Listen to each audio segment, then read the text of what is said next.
मित्रों और विद्यार्थियों, नमस्कार।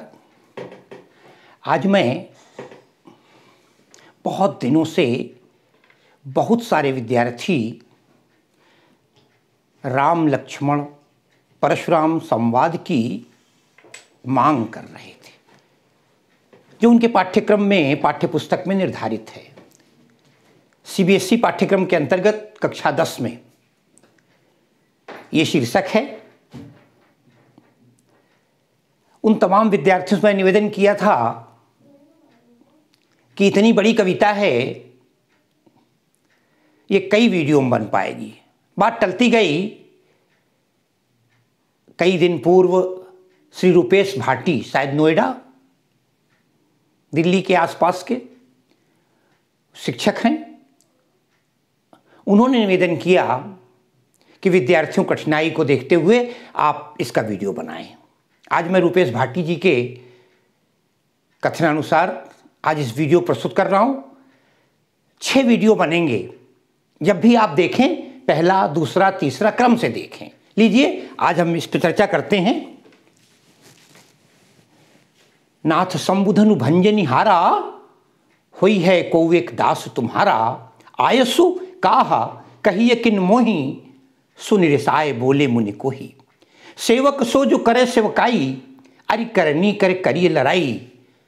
सुनहु राम जेहि शिव धनु तोरा, सहस बाहु सम स्वरूप मोरा। सो बिलगाऊ बिहाई समाजा, न तमारे जई हैं सब राजा। सुनि मुनि बचन लखन मुस्काने, बोले परसु धरहि अवमाने।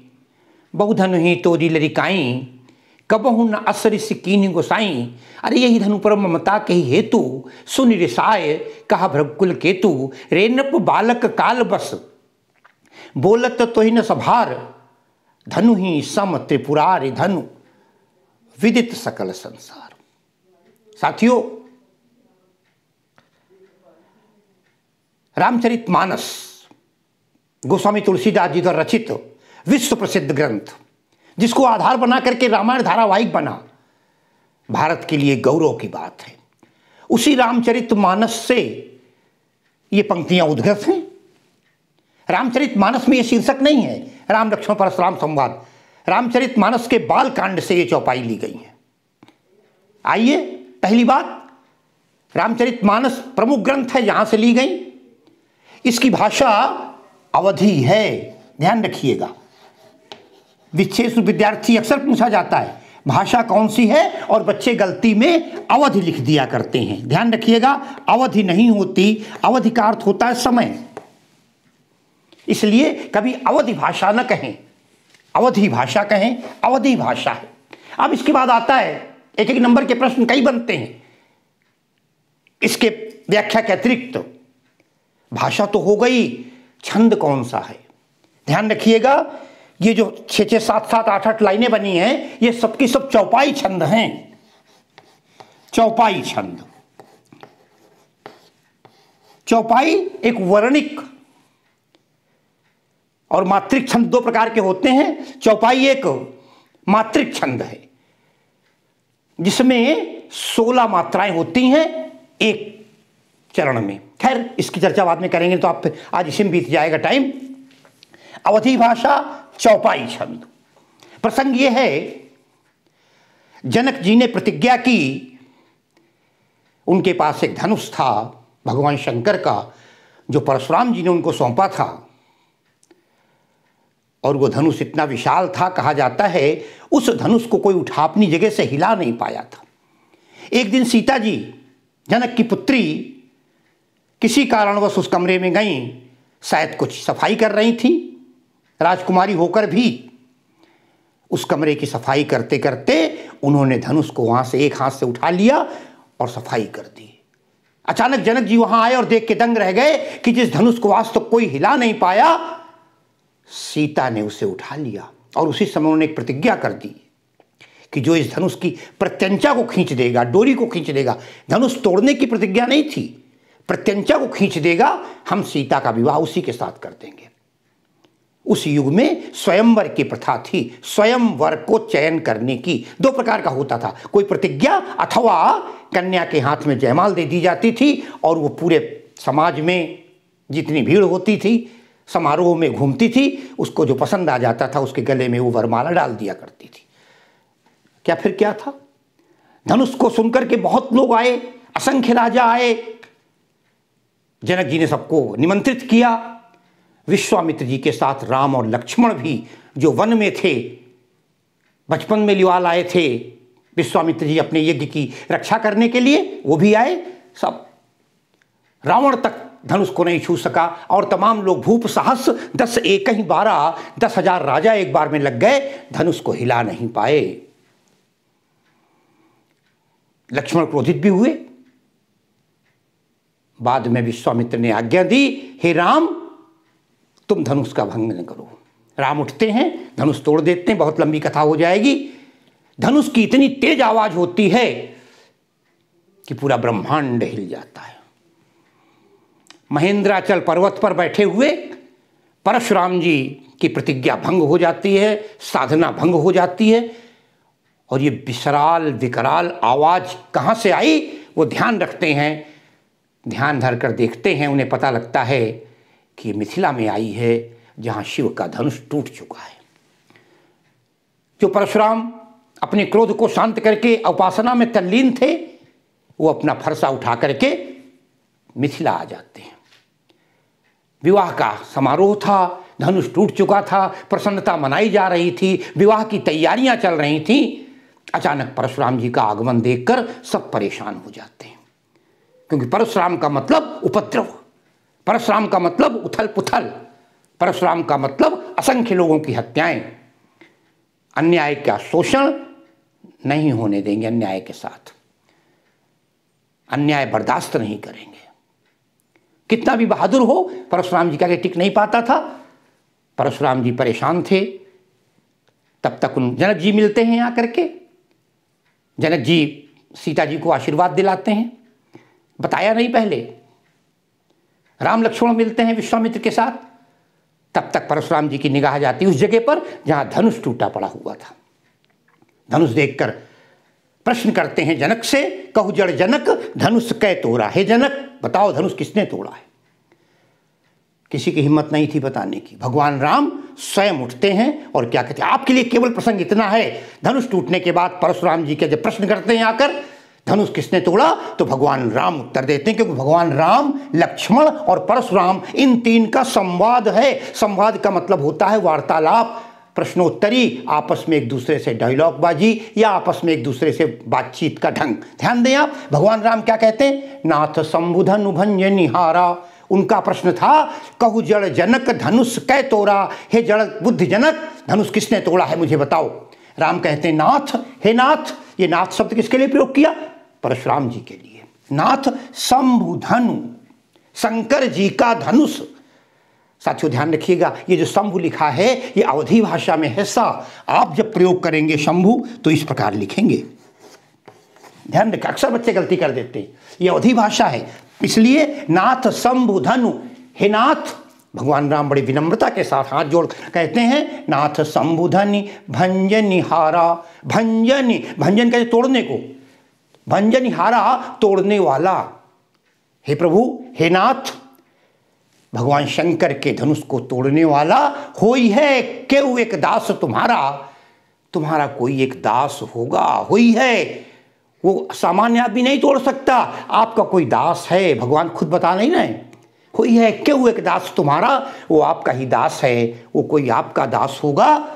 आयसुकाह कहिए किन मोही। आयसुकाह आज्ञा क्या है, देखिए कितना गोपनीय रूप से राम ये भी बता दिया कि आपका दास है, ये नहीं कहा मैं हूं।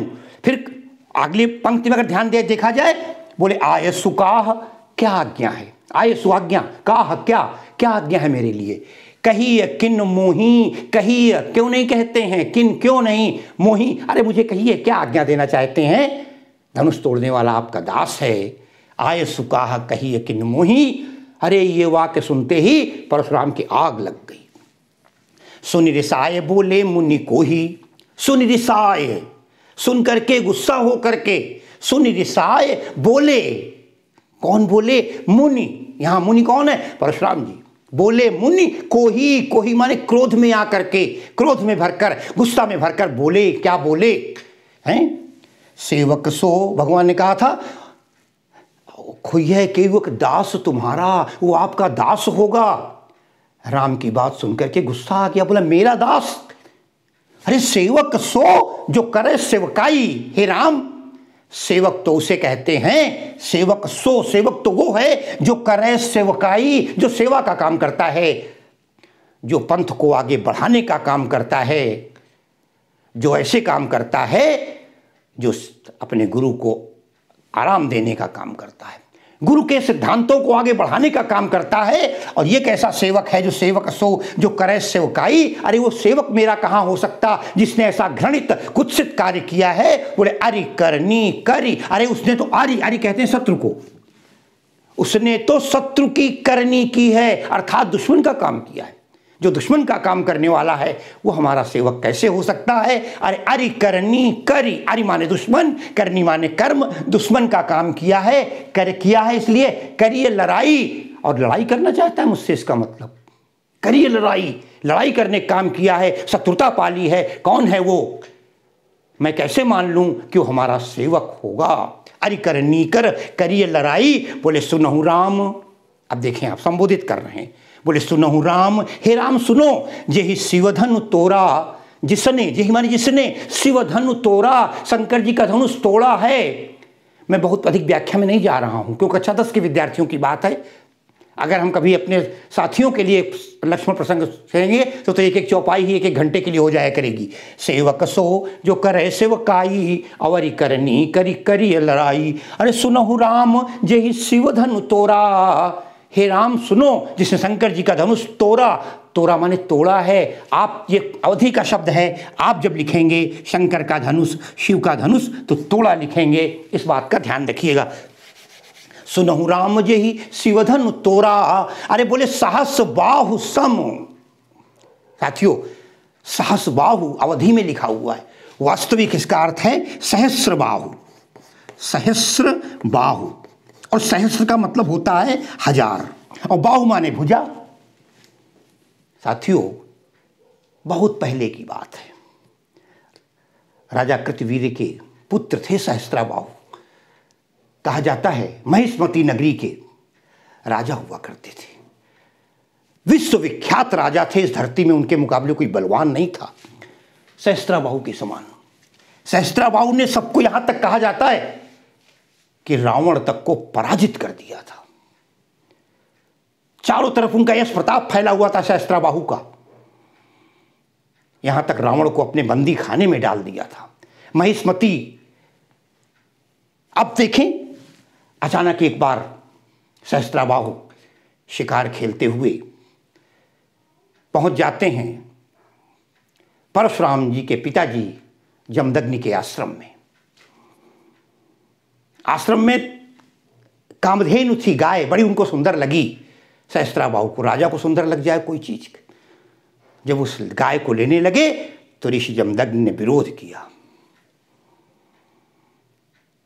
और सारे आश्रम को तहस नहस कर डाला और जबरदस्ती गाय लेकर के चले आए। परशुराम जी बाहर थे, लौट कर आए, जो ये दशा सुनी, क्रोध बबूला हो गए, आग बबूला हो गए, और पहुंचकर वहां जाकर के उन्होंने बहुत ज्यादा युद्ध किया, यहां तक कि उसकी सारी प्रजा को, तमाम लोगों को तहस नहस कर डाला। फिर परशुराम जी तीर्थ यात्रा में गए हुए थे। एक बार सहस्त्राबाहु फिर आक्रमण करता है और ऋषि जमदग्नि की हत्या कर देता है। जब इस बात को लौटकर सुनते हैं तब परशुराम जी बर्दाश्त नहीं कर पाते और पहुंच जाते हैं आश्रम में, और यही नहीं, उसके पूरे वंश को नष्ट करने का संकल्प ले लिया करते हैं। ऋषि जमदग्नि अपने पिता की हत्या का बदला लेने के लिए सहस्त्राबाहु को ही मारा और कहते हैं 21 बार उसके परिवार पर आक्रमण किया, सारी धरती को उसके परिवार से, उस वंश से है, ये वंश जो था उस वंश को नष्ट कर दिया। परशुराम जी यही कहा जाता है, क्षत्रियों के विरोधी नहीं थे, एक वंश विशेष के विरोधी थे। 21 बार विपुल बार महिदेवन दीन्ही, भुजबल भूमि भूप बिनु कीन्ही। तो सहस्त्राबाहु उनका सबसे खतरनाक दुश्मन था। आज परशुराम जी कहते हैं, सुनो राम जेहि शिव धनु तोड़ा। हे राम सुनो, जिसने शंकर जी का धनुष तोड़ा है। सहस बाहु सम, अरे सहस्त्राबाहु के समान। सो रिपु मोरा, सो माने वो, रिपु माने शत्रु, मोरा माने मेरा, वो मेरा शत्रु है। किसके समान? सहस्त्राबाहु के समान। सहस्त्राबाहु के समान इसलिए कह दिया, मैंने उसकी पीढ़ियों को नष्ट कर दिया था। 21 बार उसके पूरे वंश को समाप्त कर दिया था। एक आध बच जाते थे, फिर कुछ दिन बाद पहुंच जाते थे और मार डाला करते थे। सहस बाहु सम सो रिपुमार मोरा। परशुराम जी कहते हैं, हे राम से संवाद चल रहा है, राम ने कहा है वो आपका कोई दास होगा, सेवक होगा। इस पर वो कहते हैं, फिर कहते हैं आगे, सो बिलगाओ, वो अलग हो जाए। कौन? जिस धनुष तोड़ा है। सो बिलगाओ, अरे बिहाय समाजा, समाज से बिहाय हो जाए, समाज उसको अलग कर दे, या वो स्वयं समाज को छोड़ करके बाहर निकल आवे। क्योंकि असंख्य भीड़ थी, लाखों की संख्या में और राजा महाराजा उपस्थित थे। सो बिलगाओ, वो बिलग हो जाए, बिहाय समाज उसको बिलग कर दे। न तो मारे जई हैं सब राजा, अन्यथा गेहूं के साथ घुन पिसता है। सभी राजा मारे जाएंगे अगर कोई उसको छिपाने की कोशिश करेगा। मैं घोषणा करता हूं, सो बिलगाओ, वो बिलग हो जाए, वो अलग हो जाए, वो बाहर आ जाए। क्योंकि अपराध उसने किया है, इसलिए सजा उसको ही मिलनी चाहिए। अगर उसकी कोई बचत करेगा, रक्षा करेगा या उसको छिपाएगा तो इस सारे राजा दंड के भागीदार होंगे। न तो मारे जई हैं सब राजा। फिर क्या था? राम तो शांत स्वभाव के थे, मर्यादा पुरुषोत्तम थे, लेकिन उनके भाई लक्ष्मण थोड़े उग्र स्वभाव के थे। सुनि मुनि बचन, सुनि मुनि का वचन सुन करके लखन मुस्काने। ध्यान दीजिएगा, यहीं शुरू होता है लक्ष्मण संवाद। सुनि मुनि वचन लखन मुस्काने, मुनि का वचन सुनकर लक्ष्मण जी मुस्कुराने लगे। देखिए, अरे लक्ष्मण अविवाहित लड़का है, नवयुवक है, और कल्पना कीजिए सब मारे जाएंगे, ये बात सुनकर के मुस्कराना कहाँ था, भयभीत होना चाहिए था। मगर सुनि मुनि बचन लखन मुस्काने, और बोले परशुधर रही। बोले, हे परशुधर। परशुधर कौन? परशु को धारण करने वाले, हे परशुराम जी। बोले पुरस्धर रही, अवमाने, ये तो अवमानना है, ये तो अन्याय है। अरे भाई, किसी एक ने अपराध किया है, सब मारे जाएंगे। बोले पुरस्धर रही, हे परशुराम जी सुनिए। कहते हैं, अरे इतना गुस्सा हो रहा है, धनुष टूट गया। बोले बहुधनु ही तोरी लरिकाई, बहुधनु ही, अरे हमने बहुत सारी धनु ही तोड़ डाली। साथियों, धनु ही कहते हैं छोटे धनुष को, होता है ना छोटा धनुष। बहुधनु ही, छोटी छोटे बच्चे उस जमाने में धनुष बनाकर खेला करते थे। सींग से धागा बांध दिया और खेल रहे हैं छोटे धनुष। अब तो नहीं मिलते, तब तमाम ये गुब्बारा बेचने वाले ऐसे लोग छोटे छोटे धनुष बनाकर बेचा करते थे, बच्चे अपना खेला करते थे। बोले बचपन में हम क्षत्रिय रहे हैं, हमने बहुधनु ही तोरी, तोरी माने तोड़ी हैं, फिर वही बात आएगी, तोड़ी खड़ी बोली में। बहुधनु ही तोरी लरिकाई, लरिकाई लड़कपन में, बचपन में हमने असंख्य धनुष तोड़ डाले, छोटे छोटे बना करके। अरे कबहु न असरिस कीन गोसाई, कबहु न, अरे आज तक आप कभी भी असरिस, अस माने ऐसा, रिस माने गुस्सा, आज तक आपने ऐसा गुस्सा कभी, हे गुसाई, कभी नहीं किया आपने। कबहु न असरिस कीन गोसाई, अरे यही धनु पर ममता के ही हेतु। लक्ष्मण कहते हैं, अरे इस धनु पर, इस धनुष पर जो आज टूट गया है, यही धनु पर ममता के ही हेतु। किस लिए बड़ा प्रेम आप दिखा रहे हो?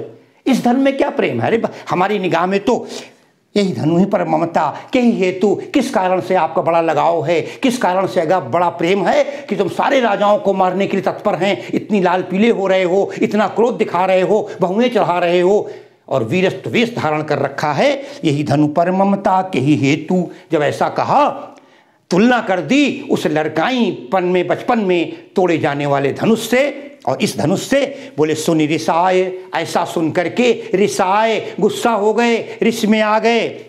सुनि रिसाए कहा, कहने लगे कौन? भृगुकुल केतु। परशुराम जी भृगुवंशी थे, तो भृगुकुल माने भृगुवंश के कुल के केतु कहा है। केतु कहते हैं पताके को, झंडे को।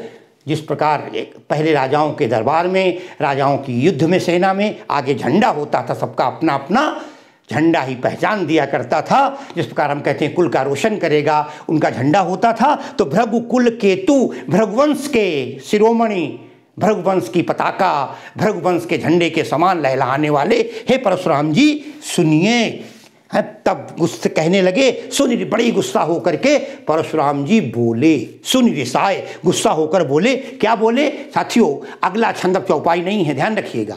चौपाइयाँ कहाँ हैं, दोहे कहाँ हैं? अब देखें दोहा आ गया। रे नप बालक काल बस और बोलत तो ही न संभार, और धनु ही सम त्रिपुरारि धन विदित सकल संसार।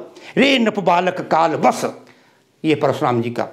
हे नप, हे रे माने हे, नप माने राजा, बालक हे राजा के बालक राजकुमार। यहाँ राजा कौन है? दशरथ। हे दशरथ नंदन, हे दशरथ के पुत्र बालक, काल बस, ऐसा लगता है मृत्यु तुम्हारे निकट आ गई है। क्योंकि जब नाश मनुष्य पर छाता है पहले विवेक मर जाता है। कहते हैं रे नप बालक काल बस, क्योंकि काल बस हो, जब काल मंडरा रहा है सर पर तो उल्टा सीधा बक रहे हो। बोलत तो ही न संभार, अरे संभाल कर तुमको बोलना भी नहीं आता, क्या शब्द कहने चाहिए, किसके सामने क्या कहना चाहिए, क्या बोलना चाहिए। बोलत तो ही न संभार। उसने कहा, लक्ष्मण का मैंने से क्या बोल दिया? बोले अच्छा तुमने क्या कहा है? धनु ही सम त्रिपुरारु धनु, अरे धनु ही जो तुमने बचपन में पतली पतली बना बना करके सीख की खेली हो, उनके समान त्रिपुरारी, त्रिपुरारी भगवान शंकर, त्रिपुरारु धनु, उन धनु ही की तुलना तुम पर भगवान शंकर के इस धनुष से कर रहे हो, अजगव से कर रहे हो। धनु ही सम त्रिपुरारि धन, अरे विदित सकल संसार, विदित सब लोग जानते हैं, सकल माने संपूर्ण, सारा संसार जानता है कि भगवान शिव का विशाल अजगव था, विशाल धनुष था, और तुम उसकी तुलना इस छोटे से अपने खेलने वाले बचपन की धनुइयों से कर रहे हो। ये था दोहा छंद। ऐसे बीच बीच में दोहे हैं। एक बात मुझे कहनी थी, कई दिन से हमारे एक YouTube के साथी हैं, वो छंद की मात्राओं में बड़ा भटक रहे थे। नाथ सम, इसमें देखें आप जरा, होई है क्यों एक दास तुम्हारा, क्यों। अब ध्यान दीजिएगा, जैसे उदाहरण के लिए मात्राएं लगती हैं, मैंने बताया आपको मात्राएं कैसे होती हैं। अब देखें आप, मैंने आपसे कहा कि एक लाइन में, एक पंक्ति में 16 मात्राएं होंगी। नाथ, अब देखें नाथ 3 हो गई। अच्छा जिसमें बताना उससे बता देते हैं आपको, क्योंकि उस लाइन का विवाद है। होई है, हो 2 लाइन मात्रा, ही एक, छोटे अक्षर का 1 मात्रा, बड़े अक्षर की 2 मात्राएं। होई है क्यों, क्यों, ध्यान दीजिएगा। यहां पर लोग ये समझ जाते हैं कि ये क्यों, केव नहीं है। अगर हम केव कह देंगे, होई है केव, तब के दीर्घ हो जाएगा, यहां के दीर्घ नहीं है, ध्यान रखिएगा। नाथ समुदन भंजन हारा, अगर होई है केऊ एक दास तुम्हारा, चौपाई पढ़ नहीं पाएंगे। यही अवधी भाषा की विशेषता है कि जब हम अगर पढ़ना हमें ढंग से ना आया तो फिर अर्थ का अनर्थ हो जाता है, साथ ही साथ सही चौपाई पढ़ नहीं सकते। कई जगह केऊ और ओ भी आता है, कई जगह पर ओ और औ होते हैं, कई जगह ओ पर बल दिया जाता है, कई जगह पर ओ पर बल नहीं दिया जाता है। तो ये के जो है क्यों, क्यों, ध्यान दीजिए, क्यों के 1 मात्रा होगी। हुई है क्यों एक दास तुम्हारा, 5 3 8 2 10 2 12 और 4 16। प्रत्येक पंक्ति में ध्यान रखिएगा 16 मात्राएं होती हैं, और दोहे में 13 और 11 होती हैं। मैं अगले वीडियो में आपसे चर्चा करूंगा दोहे की मात्राओं की। इसमें अवधी भाषा है, चौपाई छंद है, बढ़िया विवाद वार्तालाप किया गया है लक्ष्मण और परशुराम जी का। विशेष रूप से कहीं कहीं पर वीर रस का प्रयोग है, कहीं कहीं पर शांत रस का प्रयोग है, दोनों से बातें हैं। अनुप्रास अलंकार विशेष रूप से सामने प्रकट होता है। कक्षा 10 में अध्ययन अलंकार जाने की जरूरत नहीं है। जहाँ पर नाम लिया गया सुनहु राम, वहाँ संबोधन अलंकार भी हो सकता है। संबोधन रे नप बालक में, और हनुमान जी का प्रसंग, जो जो ये प्रसंग आगे बढ़ेगा निश्चित रूप से बड़ा आनंददायक होगा। आज की इस व्याख्या के साथ मैं अपनी वाणी को विराम देता हूँ। बहुत बहुत धन्यवाद।